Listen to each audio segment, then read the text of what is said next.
ఓం గం గణపతయే నమః. స్వర్ణలక్ష్మి నమస్తే అస్తు. పరబ్రహ్మ స్వరూపిణి రాజ్యం దేహి ధనం దేహి సర్వకామాంచ దేహి మే. ఏప్రిల్ మంత్లో 2-3 రకాలైన విశిష్టతలు ఉన్నాయి.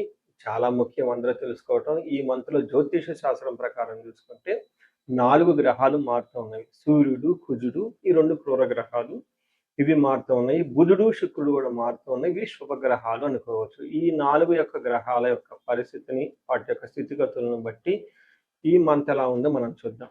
ఇది కాకుండా ఇంకొకటి, ఈ మాసంలో మనకి అక్షయ తృతీయ ఉంది. 19వ తారీఖు వస్తుంది. ఎప్పుడైతే అక్షయ తృతీయ వస్తుంటో మంచి మంచి పనులు కనుక చేస్తే ఆ వచ్చిన పుణ్యం మనకి ఎప్పటికీ స్థిరంగా ఉంటుంది. ఎన్ని జన్మలైనా పోదు అని చెప్పేసి శాస్త్రంలో వివరించడం జరిగింది. ఇంకా అందరికి బాగా నానుడు ఏంటంటే, ఆ రోజు ఏ పని కనుక చేస్తే మనకి స్థిరంగా ఉంటుంది. అందుకని బంగారం కొనుక్కోవటము, పవిత్రమైన వస్తువులు కొనుక్కోవటము, దాన ధర్మాలు చేయటం అనేది ఇంకా చాలా విశిష్టత కలిగిన గొప్ప గొప్ప మనకి అవకాశాన్ని జీవితంలో ఎదగటానికి ఈ రోజు అనేది పుణ్యప్రదంగా ఉంటుంది అని గమనించాలి. ఇవి కాకుండా ఈ మంత్ వచ్చేటప్పటికి 15 డేస్ వచ్చేటప్పుడు చైత్ర మాసంలో, ఇంకొక 15 డేస్ వైశాఖ మాసంలో ఉంటుంది. వైశాఖ మాసంలో ఉదక కుంభదానం అంటారు. అంటే పేరు ఏంటంటే చాలా టఫ్గా పెద్దగా ఉంటుందండి. సింపుల్ లాంగ్వేజ్లో చెప్పాలంటే వాటర్ బాటిల్స్ అనుకోవచ్చు. ఉదకం అంటే నీళ్లు, కుంభం అంటే పొట్టుకున్న పాత్ర. ఈ పాత్రలో కలిపి ఆ దానం కనుక చేయగలిగితే దాన్ని మహాపుణ్యం వస్తుంది అని చెప్తారు. అంటే ఎన్నో రకాల కర్మలన్నింటినీ ఇది పోగొడుతుంది అని చెప్తారు. ఉదాహరణకు మేము మా క్లయింట్కి ఒకళ్ళకి బెంగళూరులో ఈ ఉదక కుంభదానాన్ని 2-3 సంవత్సరాల క్రితం చేస్తాము.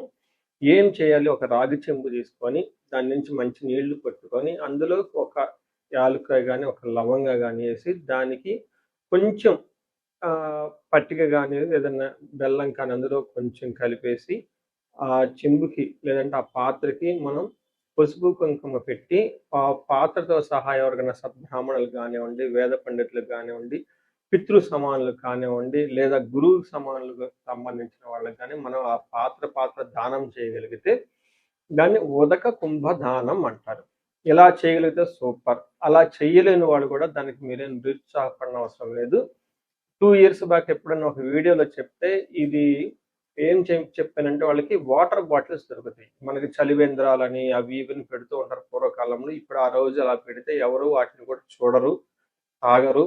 ఎందుకంటే ఎక్కడ మనం ఏ కంటామినేటెడ్ వాటర్ తాగుతాము, ఏమవుతుంది, ఏ హాస్పిటల్కి వెళ్తే మళ్ళీ 2-3 వేలు బిల్లు అవుతుందని చెప్పేసి అందరూ భయపడుతూ ఉంటారు. కాబట్టి బెస్ట్ థింగ్ ఏంటంటే బ్రాండెడ్ వాటర్ బాటిల్స్ ఉంటాయి. అవి చక్కగా తీసేసుకొని అందరికి దానం చేసుకుంటా వెళ్ళిపోతూ ఉంటే అదే పుణ్యం వస్తుంది. ఇప్పుడు కాలమాన దేశ పరిస్థితులకు అనుగుణంగా మార్చి చేసుకుంటే చాలా బాగుంటుంది.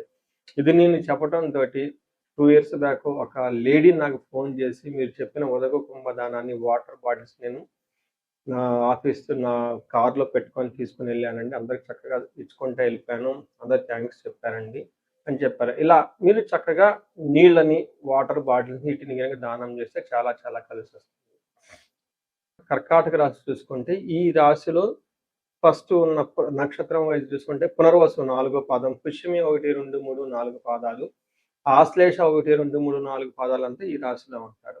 ఈ రాశి పేరు బలం ప్రకారం చూసుకుంటే హీ, హూ, హే, హో, డా, డి, డి, డో అన్న లెటర్స్ కూడా కర్కాటక రాశి కింద వస్తాయని గమనించాలి. 4 గ్రహాలు మారుతూ ఉన్నాయని మనం చెప్పుకున్నాం. ఈ 4 గ్రహాల యొక్క మార్పు వల్ల ఏంటి రాశి వాళ్ళకి ఎలా ఉండబోతుంది అంటే, సూర్యుడి వల్ల ద్వేషం, క్రియాఫలం. ఫస్ట్ 15 డేస్ మీ చుట్టూ ద్వేషించే వాళ్ళు ఉంటారు. తర్వాత 15 డేస్ మీకు క్రియాఫలం, అనుకున్న వాటిల్లో మీరు పెట్టిన ఎఫర్ట్స్లో మంచి ఫలితం వస్తుంది. మార్స్ వల్ల, బుధుని వల్ల కొంచెం హెల్త్ కాంప్లికేషన్స్ ఉంటాయి. పనుల్లో ఆటంకాలు, ట్రాన్సాక్షన్స్లో, మూవ్మెంట్లో, జర్నీలో అక్కడక్కడ ఆటంకాలతో కూడుకొని పని అయ్యే అవకాశం ఉంటుంది. ఫైనల్గా శుక్రుడు మీకు అభయం, ఆల్ రౌండ్ ప్రాస్పరిటీని ఇస్తున్నారు అని మనం చెప్పుకోవచ్చు. అంటే టోటల్గా సూర్యుడు, శుక్రుడు చక్కగా సపోర్ట్ ఇస్తూ ఉన్నారు. బుధుడు కొంచెం ఆటంకాలను కలిగిస్తూ, కుజుడు మీకు హెల్త్ కాంప్లికేషన్ తీసుకొస్తున్నాడని మీరు గమనించాలి. మన డీటెయిల్స్ చూసుకుంటే కర్కాటక రాశి వాళ్ళకి చాలా రోజుల తర్వాత ఒక మంచి హ్యాపీ న్యూస్ ఏంటంటే, చాలా మందికి ప్రమోషన్స్ వచ్చే అవకాశం ఉంటుంది. సూర్యుడు 10వ స్థానంలో ఎప్పుడైతే వస్తూ ఉన్నారో యాక్టివ్‌గా ఉంటారు ప్రొఫెషనల్ మ్యాటర్స్‌లో. మీ బాస్ తోటి మీకు లేదంటే మీరు మేనేజర్ పొజిషన్ అయితే మీకున్న మీ మేనేజర్ పొజిషన్‌తో పై బాస్ తోటి సత్సంబాలు మెరుగుపడటం, కొత్త కొత్త కాంట్రాక్టులు రావటం, బిజినెస్ పీపుల్‌కి కొత్త అవకాశాలు రావటం, ఎంప్లాయర్ మధ్య మంచి మంచి సత్సంగం, మంచి చక్కగా వాతావరణం కనపడే అవకాశం చాలా ఎక్కువ ఉంటుంది. 10వ స్థానంలో సూర్యుడు ఉంటే ఏమవుతుంది అంటే, మన మహర్షులు ఏం చెప్తారంటే, అర్ధసిద్ధి సదా ఆరోగ్యం, బంధుమిత్ర సమాగమః, రాజదర్శనం, సుసల్లాహో సుసౌఖ్యం, దశమే రవి. అంటే 10వ స్థానంలో సూర్యుడు ఉంటే ఏమవుతుంది? అర్ధసిద్ధి అంటే డబ్బులొస్తుంది. సదా ఆరోగ్యం, ఆరోగ్యం బాగుంటుంది. బంధుమిత్ర సమాగమం, బంధువులతోటి, మిత్రులతోటి చక్కగా కలుస్తూ ఉంటారు. రాజదర్శనం అంటే ఫైర్ అఫీషియల్స్‌ని కలవటం, గవర్నమెంట్ ఆఫీషియల్‌ని కలవటం, బాస్ లాంటి వాళ్ళని కలవటం, రాజకీయ నాయకులైతే ఇంకా వాళ్ళపై ఉన్న మంత్రులు, మినిస్టర్లు లాంటి వాళ్ళని కలవటం, సుసల్లాహో వాళ్ళతో ఒక మీనింగ్‌ఫుల్ డిస్కషను, ఒక ఒక క్రియ, ఒక నైస్ డిస్కషన్ జరిగేసి అనుకూలంగా ఉండే అవకాశం ఎక్కువ ఉంటుంది. ఇది చాలా మంచి టైం. చాలా మందికి ప్రమోషన్స్ రావటం, జాబ్‌లొచ్చే అవకాశం ఖచ్చితంగా ఉంటుంది ఈ రాశి వాళ్ళకి. తర్వాత ఇంటికి సంబంధించిన వ్యవహారాల్లో కొంచెం మీరు అన్‌కంఫర్ట్‌గా ఫీల్ అయ్యే అవకాశం ఉంటుంది. ఒక్కటి మాత్రం గమనించాలి. కుజుడు చూసుకుంటే వీళ్ళు మీకు కొంచెం ఇబ్బందులకు గురి చేసే విధంగా ఉన్నారు. 9వ స్థానంలో కుజుడు ఉంటే ఏమవుతుంది? స్థాన నాశనం విరోధంచ శోషపీడనం, దేహపీడనం శూన్యం. అంటే ఈ టైంలో స్థాన నాశనం, కొంతమందికి అన్‌ఎక్స్‌పెక్టెడ్‌గా జాబ్‌లు కూడా పోయే అవకాశం ఉంటుంది. లేదా డీప్రమోషన్స్ వచ్చే అవకాశం కూడా ఉంటుంది. అలానే శోషణం అంటే బాగా ఏమని చెప్తారు? ఓవర్‌గా టైర్డ్ అయిపోయే అవకాశం ఎక్కువగా ఉంటుంది. కొన్నిసార్లు వృధాగా ప్రయాణాలు చేయటం ఉంటుంది. అంతే గాకుండా మీరు ఓవర్ ఎక్స్‌పెండిచర్, విపరీతంగా ఖర్చులు చేసే అవకాశం ఎక్కువగా ఉంటుంది. అది హాస్పిటల్ గురించి కానివ్వండి, లేదంటే ట్రావెల్ గురించి గానివ్వండి, లేదంటే అన్‌ఎక్స్‌పెక్టెడ్‌గా మీరేదో కొనేసి అనవసరమైన విపరీతమైన ఖర్చులు చేసే అవకాశం ఉంటుంది. మీరు 11వ స్థానంలో శుక్రుడు ఉండటంతో వీళ్ళకి ఎలా ఉంటుంది? చాలా చాలా శుభకరంగా ఉంటుంది. ఏ విషయంలో? మనకి పుష్టిం కాంతిం తదా కీర్తిం ఇష్టసిద్ధి కార్య సాధకం క్షీరాన్న భోజనం కుర్యాత్ శుక్రే ఏకాదశ ఫలం అని చెప్తారు. అంటే ఏకాదశంలో గనక శుక్రుడు ఉంటే ఏమవుతుందంట? పుష్టిగా ఉంటారు, కాంతివంతంగా ఉంటారు, ఇష్టసిద్ధి కార్య సాధకం, అనుకున్న పనులన్నీ సాధించుకునే అవకాశం ఎక్కువగా ఉంటుంది. క్షీరాన్న భోజనం, చక్కగా మంచి న్యూట్రిషియస్ ఫుడ్ తీసుకుంటూ హ్యాపీగా ఉండే అవకాశం ఎక్కువ ఉంటుంది. పిల్లల విషయంలో మాత్రం జాగ్రత్త ఎంతో అవసరమని గమనించుకోవాలి. సో ఓవరాల్‌గా చూసుకున్నారు కదండీ! 4 గ్రహాల్లో 2 గ్రహాలు చాలా పాజిటివ్‌గా ఉన్నాయి. అవి కూడాను ప్రొఫెషన్‌కి సంబంధించిన మ్యాటర్స్‌లో ఎక్కువగా అనుకూలంగా ఉండే అవకాశం ఎక్కువ ఉంటుంది. హెల్త్ విషయంలో జాగ్రత్తగా ఉండాలి. ఇప్పుడు మనం నక్షత్ర ప్రకారం చూద్దాం. నక్షత్రాలు పునర్వసు, పుష్యమి, ఆశ్లేష 3 నక్షత్రాలు ఇందులో ఉంటాయి. పునర్వసు వాళ్ళకి పాజిటివ్ సైడ్‌లో క్షేమంగా ఉంటారు. చక్కగా ఫారిన్ రిలేటెడ్ మ్యాటర్స్‌లో చాలా కలిసొస్తుంది. వీళ్ళకి దేహ పీడనం, అతి భయం. కొంచెం హెల్త్ కాంప్లికేషన్స్ జాగ్రత్తగా ఉండాలి. అతిగా భయపడే అవకాశం కూడా ఉంటుంది. పుష్యమి నక్షత్రం వాళ్ళకి క్షేమంగా ఉంటారు. వస్త్రలాభం ఉంటుంది. పరవాసము, ఫారిన్ స్టే, అవుట్ స్టేషన్ ఉండే అవకాశం ఎక్కువగా ఉంటుంది. హెల్త్ జాగ్రత్తగా ఉండాలి. అతిగా భయపడే అవకాశాలు ఉంటుంది కాబట్టి మీరు భయపడని అవసరం లేదు. చాలా చక్కగా ఉంటుంది. నెక్స్ట్ ఆశ్లేష నక్షత్రం వాళ్ళకి లాభప్రదంగా ఉంటుంది. రాజ్యము, ప్రమోషన్స్ వచ్చే అవకాశం ఉంటుంది. ఇందులో ఉన్న ఈ రాశిలో ఉన్న అన్ని నక్షత్రాల్లో ఆశ్లేష నక్షత్రం వాళ్ళకి ప్రమోషన్స్ వచ్చే అవకాశం చాలా ఎక్కువగా ఉంటుంది.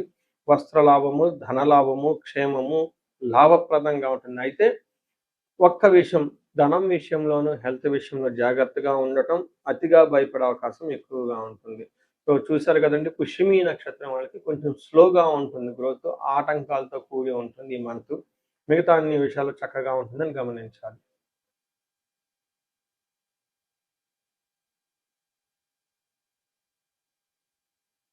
ఈ నక్షత్రం వాళ్ళకి, ఈ రాశి వాళ్ళకి మీరు పరిహారాలు గనుక చూసుకుంటే, వీళ్ళకి సుబ్రహ్మణ్యేశ్వర స్వామిని ఆరాధన చేయటము, లేదంటే నాగుల కట్ట, లేదంటే అశ్వత్థ కట్ట అంటారు. అక్కడ జంట నాగులకి అభిషేకం చేయటం, ఒక కొబ్బరికాయ కొట్టడం, చిన్న పూజలు లాంటివి గనక చేసి, ఒక కేజీ కందులు గనక దానం చేయగలిగితే చాలా బాగుంటుంది. ఇది ఈ రాశి వాళ్ళకే. ఇప్పుడు నేను వేరేది చెప్తున్నానండి. ఒక 2 మినిట్స్ ఉంటుంది. ఇది కామన్‌గా అన్ని రాశులకు లాస్ట్‌లో యేసేయండి. ఇది కాకుండా ఇండివిడ్యువల్‌గా మీ లైఫ్‌లో ఏదైనా గనక సమస్య మీరు గనక ఛాలెంజెస్ ఫేస్ చేస్తూ ఉంటే, ఒక్కసారి మీ జాతక చక్రాన్ని చూపించుకోవడం చాలా ఇంపార్టెంటు. ఎవరికైతే ఏజ్ 35-40 ఉంది, కెరియర్‌లో చాలా బాగున్నారు, తర్వాత అకాడమిక్స్‌లో చాలా బాగా రాణించారు. అనుకోకుండా అన్‌ఎక్స్‌పెక్టెడ్‌గా ఈ టైంలో మీరు కొన్ని ఇబ్బందులు పడుతున్నారు. తర్వాత కెరియర్ అంతా ఆగిపోయింది. విషయం ఏంటో మీకు అర్థం కావట్లేదు. లేదంటే రకరకాల ప్రాబ్లమ్స్ ఉన్నాయి గానీ మీరు ఫేస్ చేస్తూ ఉంటే, ఈ టైంలో జాతకం చూపించుకోవాల్సిన ఆవశ్యకత ఎంతో ఉంటుంది మీకు. మీకు ఎవరికైనా ఆర్థికంగా బాగా ఇబ్బందులు ఉంటే, స్వర్ణలక్ష్మి విశేష హోమం చేపించుకుంటే చాలా బాగుంటుంది. శత్రు బాధలు విపరీతంగా ఉన్నారు, కోర్టు వ్యవహారాల్లో ప్రాబ్లమ్‌గా ఉందనుకుంటే, చండీ హోమము, నవచండీ హోమం, చండీ పారాయణ చేస్తే చాలా బాగుంటుంది. ఇవి కాకుండా ఇంకా ఎవరికైనా మీకు భార్యాభర్తల మధ్య అన్యోన్యత గురించి అన్యోన్య దాంపత్య పాశుపత అభిషేకం చేపించుకోవటం, ధనం నిలబడటానికి కుబేర పాశుపత అభిషేకము, హెల్త్ కాంప్లికేషన్స్ ఉంటే ఎవరికైనా అమృత మృత్యుంజయ పాశుపత అభిషేకము, హోమాలు ఇవన్నీ చేపించుకుంటూ చాలా బాగుంటుంది. సో ఎక్కడికైనా సరే మీకు ఏదైనా సమస్య అనిపించినా, పిల్లలు అకాడమిక్స్‌లో రాణించుకోవాలన్నా గానీ, వాళ్ళకి సంబంధించి మేధా దక్షిణామూర్తి హోమాన్ని జపం చేపించుకుంటే చాలా బాగుంటుంది. సో మీకు ఇందాక చెప్పిన విధంగా 35-45 ఉండి సరిగ్గా గ్రోత్ లేకుండా ఉంటే, ఒక్కసారి మీ హారోస్కోప్ చెక్ చేపించుకొని, ఏమైనా శాపాలున్నాయా, గ్రహ దోషాలున్నాయా, అవి చూపించుకొని ఆ యొక్క సమస్య తీవ్రతను బట్టి రెమెడీస్ పరిహారాలు చేసుకోగలిగితే, ఈ రాశి వాళ్ళకి జీవితం 10 రెట్లు ముందెళ్ళే అవకాశం ఎక్కువగా ఉంటుంది. ఈ రాశి వాళ్ళకి అష్టైశ్వర్యాలు కలగాలని, భోగభాగ్యాలు కలగాలని చెప్పేసి నేను కోరుకుంటున్నాను. నమస్తే.